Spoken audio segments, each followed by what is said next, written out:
ভিন্ন স্টাইলে জোড়া পাখির ডিজাইন করে আমি দেখাচ্ছি। একটি রুটিকে ভাঁজ করে নিয়ে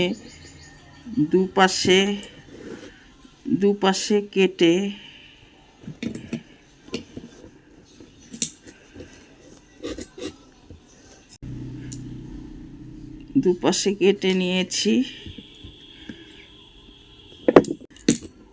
এখন আমি একটা পাখির শেপ নিচ্ছি।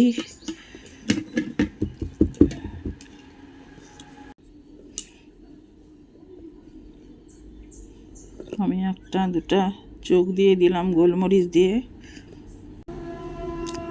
এখন আমি নিচটা একটু কেটে নিচ্ছি।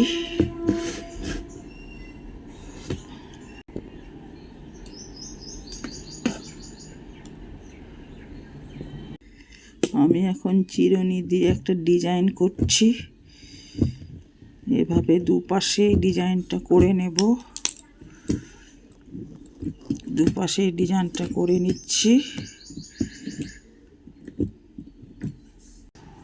আমি একটু পাখনাগুলো কেটে নিচ্ছি।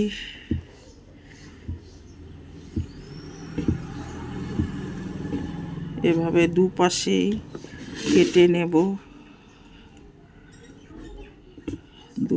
কেটে নেব।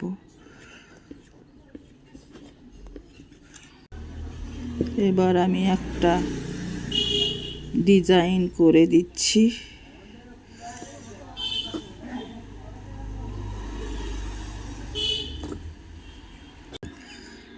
দেখতে খুবই সুন্দর, খুবই সহজ হয়ে গেল আমার জোড়া পাখি।